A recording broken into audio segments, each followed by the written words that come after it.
So, to continue off my discussion similar to yesterday, again, when I talked about effective political movements, building coalitions, and all those things, and what majority of people actually want from their government, well, I'm here about to show you a video of what the polls are saying, even from conservative leaning pollsters. So, this is not partisan polling, this is based on straight up facts. Okay? Because at the end of the day, like I said, people want a good governance outside of partisanship. Now, the party in charge is clearly not doing anything the American public wants. They've made it clear. And the polling is saying the American people don't like what they're seeing. And I'm glad more people are being objective to that reality. And that includes a small number of conservatives. But then the ones that really swing the elections are the independents. Independents, it's not looking good for the GOP. I'm just going to tell you the truth. It's not looking good.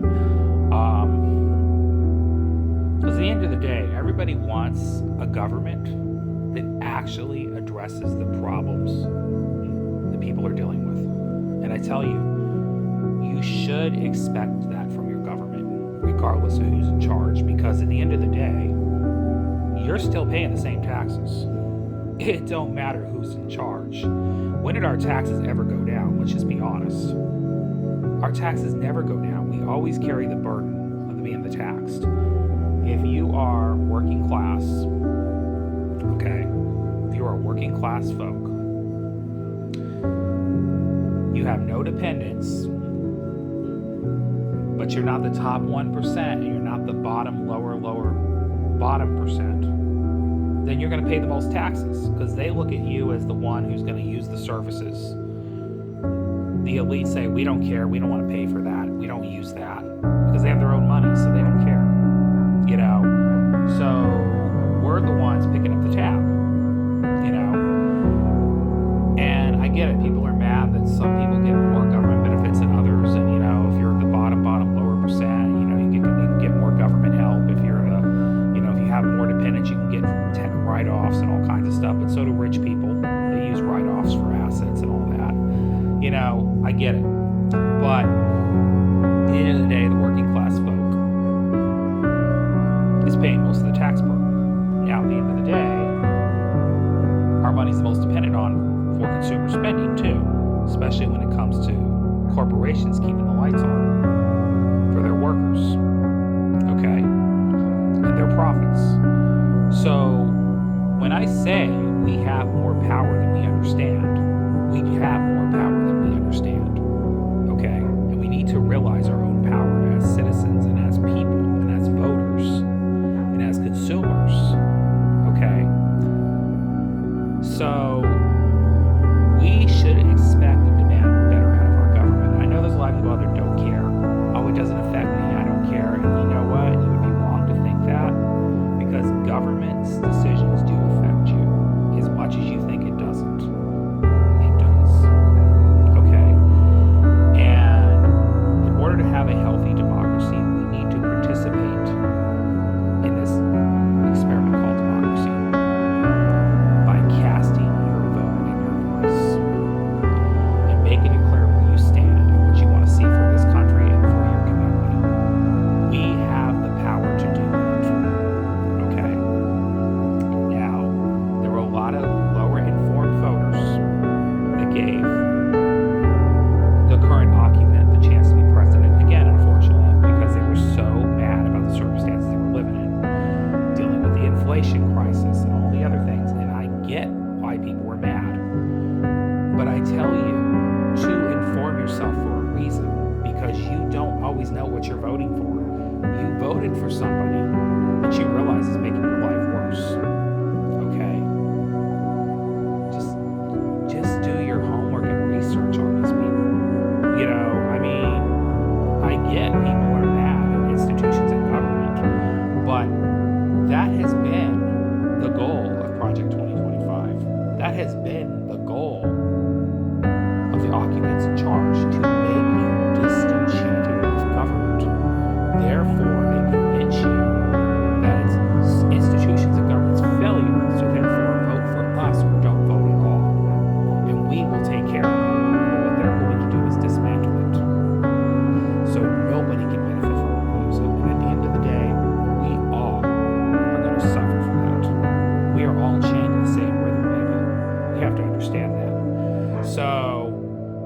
That's reality. Okay? So instead of wanting to tear the whole system up because we're mad, you want to rebuild it from the bottom up.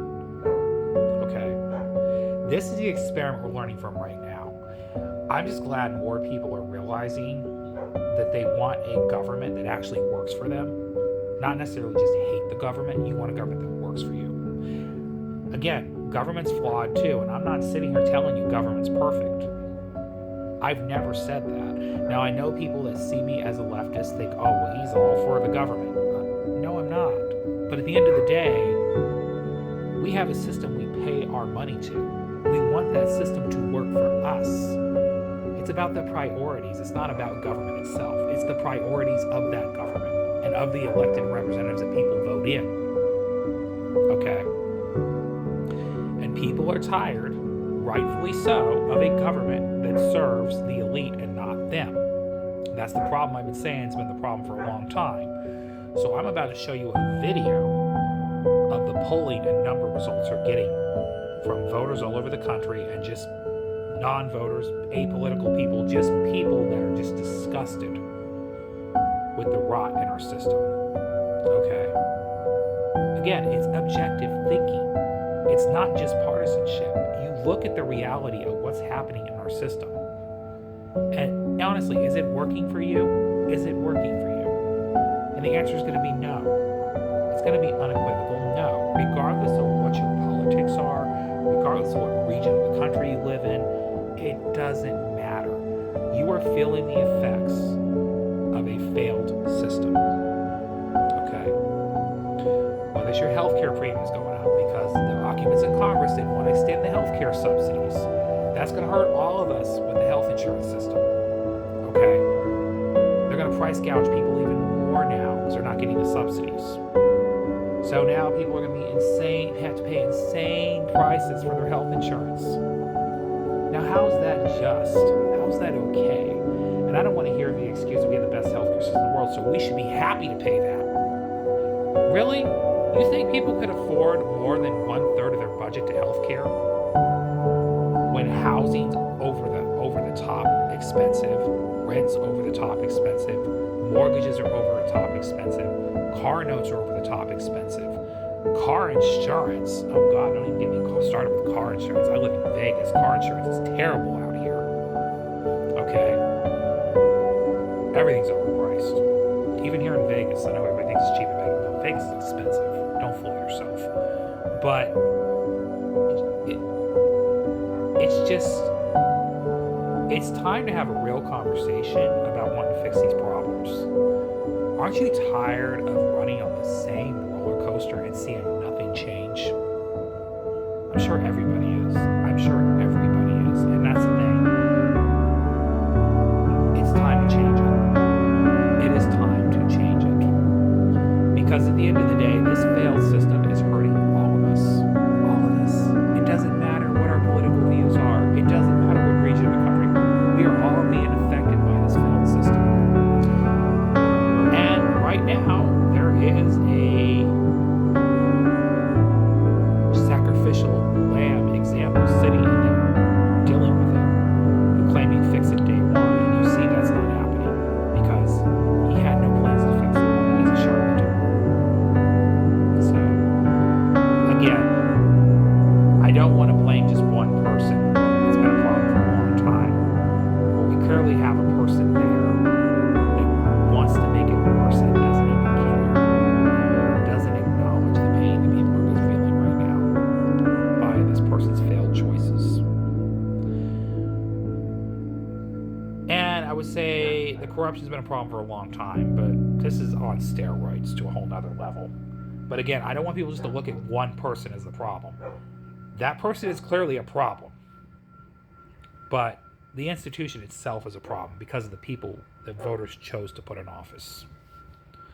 All right, I'll see you guys later. Have a great night.